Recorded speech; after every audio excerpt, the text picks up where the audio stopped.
excerpts from Letters to a Young Poet.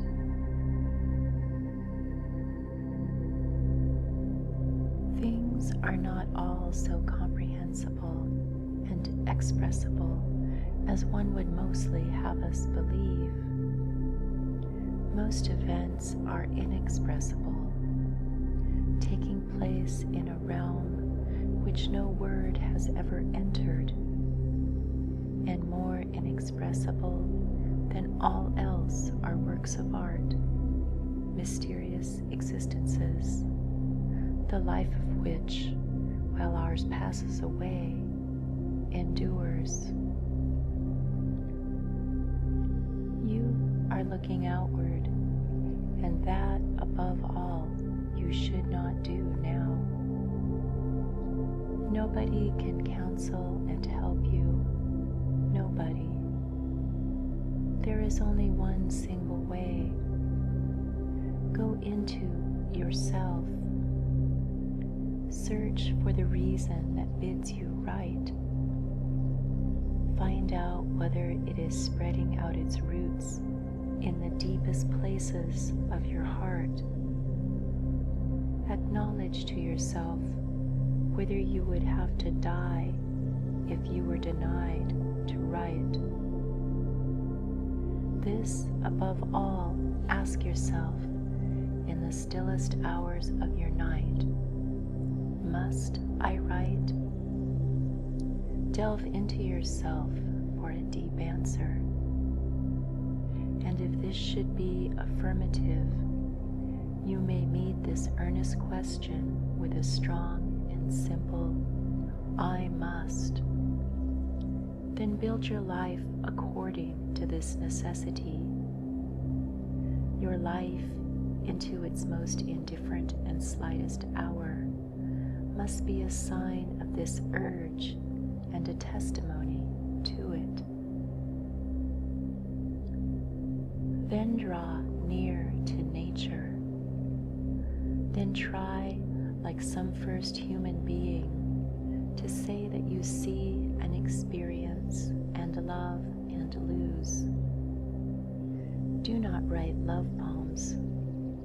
Avoid at first those forms that are too facile and commonplace. They are the most difficult, for it takes a great, fully matured power to give something of your own where good and even excellent traditions come to mind in quantity. Therefore, save yourself from these general themes and seek those which your own everyday life offers you.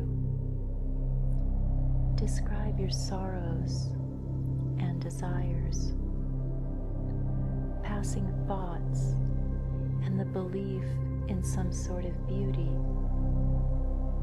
Describe all these with loving, quiet, humble sincerity, and use to express yourself the things in your environment, the images from your dreams, and the objects of your memory. If your daily life seems poor, do not blame it. Blame yourself. Tell yourself that you are not poet enough to call forth its riches. For to the Creator there is no poverty and no poor, indifferent place.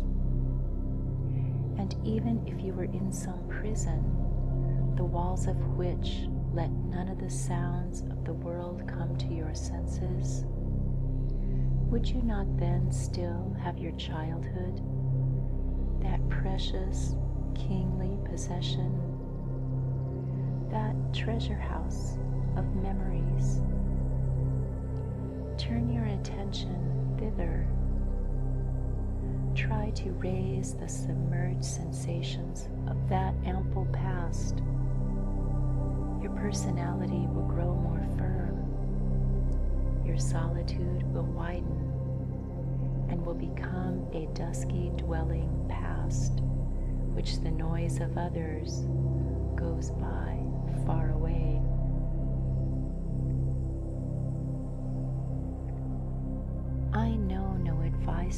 do save this: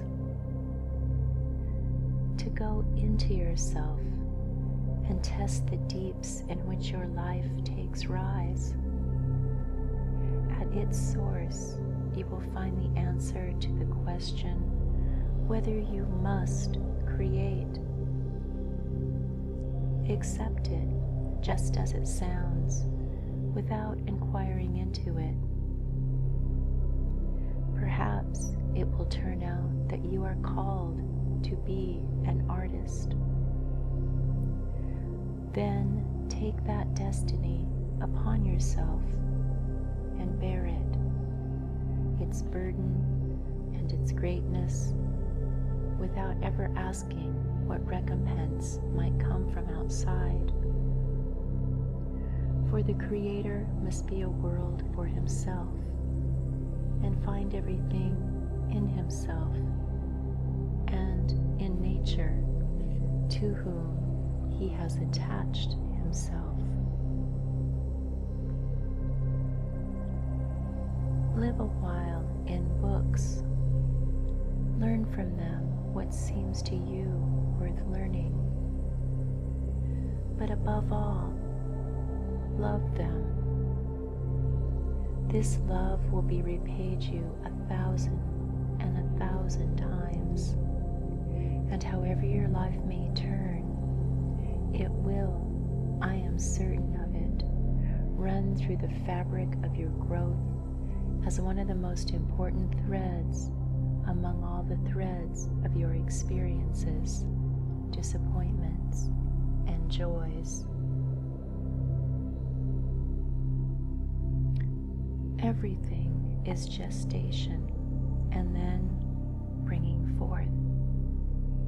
To let each impression and each germ of a feeling come to completion wholly in itself, in the dark, in the inexpressible, the unconscious, beyond the reach of one's own intelligence, and await with deep humility and patience the birth hour of a new clarity.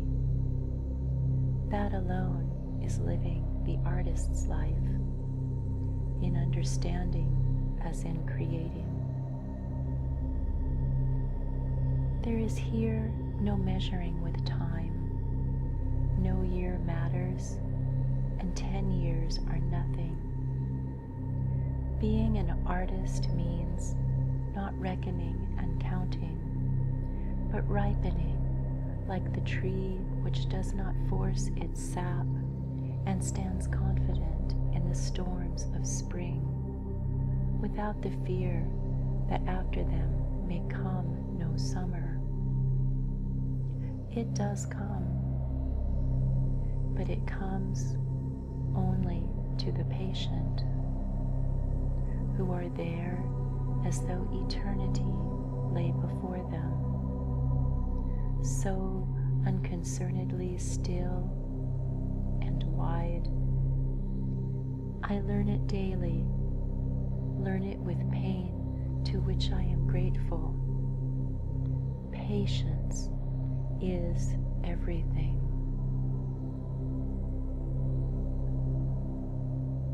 If you will cling to nature, to the simple in nature, to the little things that hardly anyone sees, and that can so unexpectedly become big and beyond measuring. If you have this love of inconsiderable things, and seek quite simply as one who serves to win the confidence of what seems poor, then everything will become easier, more coherent, and somehow more conciliatory for you. Not in your intellect, perhaps, which lags marveling behind, but in your inmost consciousness, waking and cognizance. You are so young, so before all beginning, and I want to beg you, as much as I can, Be patient toward all that is unresolved in your heart, and try to love the questions themselves, like locked rooms and like books that are written in a very foreign tongue. Do not now seek the answers, which cannot be given you, because you would not be able to live them.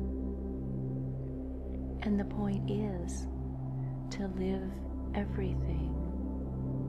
Live the questions now. Perhaps you will then gradually, without noticing it, live along some distant day into the answer.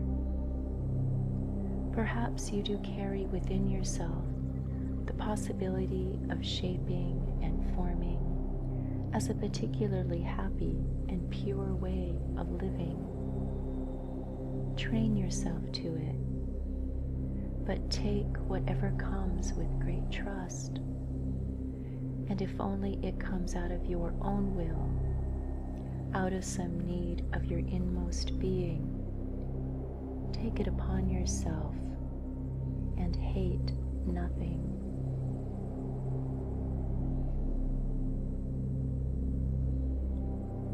Perhaps overall there is a great motherhood, as common longing, the beauty of the Virgin, a being, as you so beautifully say, has not yet achieved anything. Is motherhood that begins to sense itself and to prepare, anxious and yearning? And the mother's beauty is ministering motherhood, and in the old woman there is a great remembering, and even in the man there is motherhood. It seems to me physical and spiritual. His procreating is also a kind of giving birth, and giving birth it is when he creates out of inmost fullness. And perhaps the sexes are more related than we think, and the great renewal of the world will perhaps consist in this, that man and woman, freed of all false feelings and reluctances, will seek each other not as opposites, but as brother and sister, as neighbors, and will come together as human beings in order simply, seriously, and patiently to bear in common the difficult sex that has been laid upon them.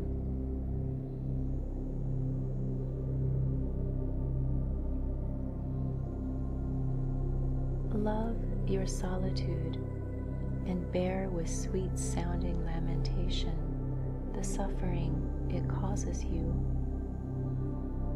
For those who are near you are far, you say, and that shows it is beginning to grow wide about you. And when what is near you is far, then your distance is already among the stars and very large. Rejoice in your growth, in which you naturally can take no one with you,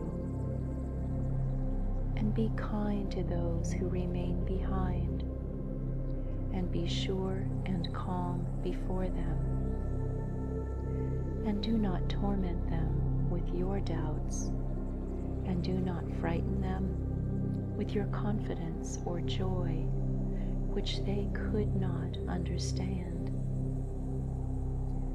Seek yourself some sort of simple and loyal community with them, which need not necessarily change as you yourself become different and again different. Love in them life in an unfamiliar form, and be considerate of aging people who fear that being alone in which you trust. Avoid contributing material to the drama that is always stretched taut between parents and children. It uses up much of the children's energy and consumes the love of their elders, which is effective and warming even if it does not comprehend. Ask no advice from them and count upon no understanding, but believe in a love that is being stored up for you like an inheritance, and trust that in this love there is a strength and a blessing, out beyond which you do not have to step in order to go very far.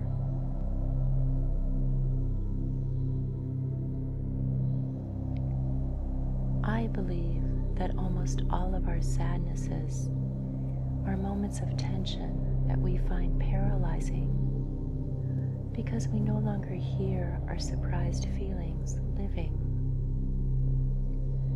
because we are alone with the alien thing that has entered into ourself, because everything intimate and accustomed is for an instant taken away, because we stand in the middle of a transition where we cannot remain standing. For this reason, the sadness too passes. The new thing in us, the added thing, has entered into our heart, has gone into its inmost chamber, and is not even there anymore. It's already in our blood, and we do not learn what it was. We could easily be made to believe that nothing has happened, and yet we have changed as a house changes into which a guest has entered. We cannot say who has come. Perhaps we shall never know, but many signs indicate that the future enters into us in this way, in order to transform itself in us long before it happens.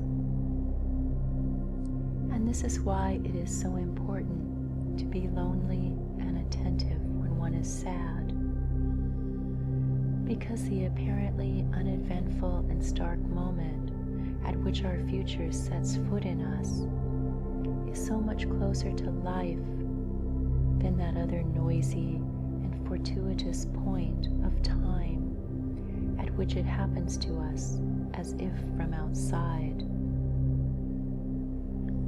The more still, more patient, and more open we are when we are sad, so much the deeper and so much the more unswervingly does the new go into us. So much the better do we make it ours, so much the more will it be our destiny. And when on some later day it happens, we shall feel in our inmost selves akin and near to it, and that it is necessary. It is necessary. And toward this our development will move gradually, that nothing strange shall befall us.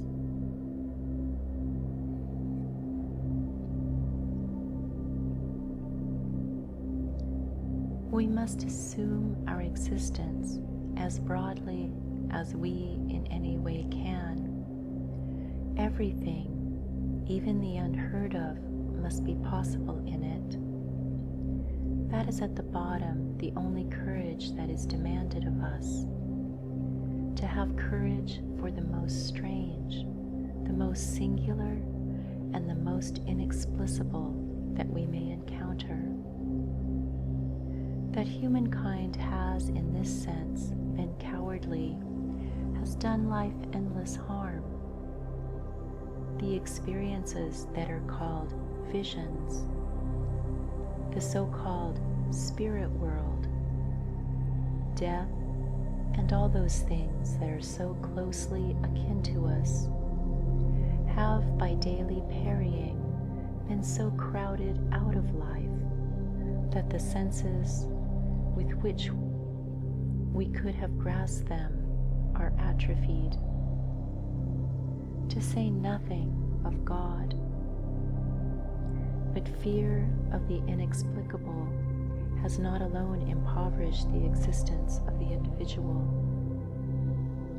The relationship between one human being and another has also been cramped by it, as though it had been lifted out of the riverbed of endless possibilities and set down in a fallow spot on the bank, to which nothing happens.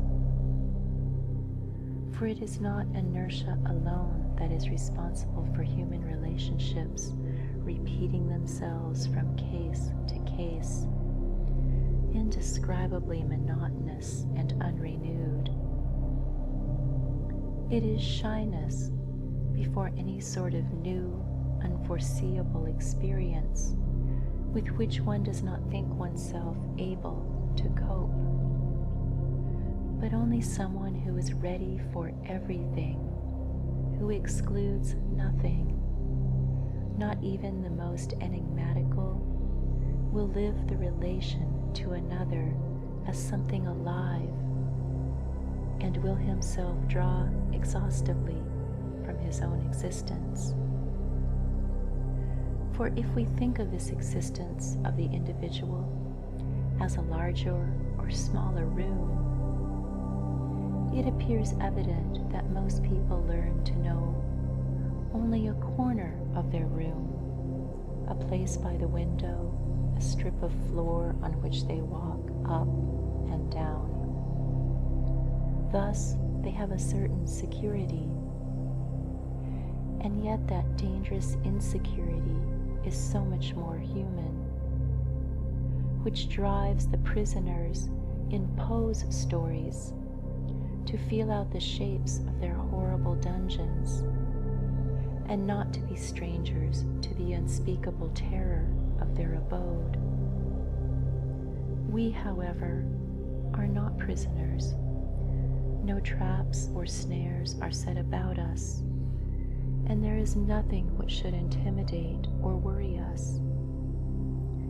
We are set down in life as in the element to which we best correspond, and over and above this, we have, through thousands of years of accommodation, become so like this life that when we hold still, we are, through a happy mimicry, scarcely to be distinguished from all that surrounds us. We have no reason to mistrust our world, for it is not against us. Has it terrors? They are our terrors. Has it abysses? Those abysses belong to us.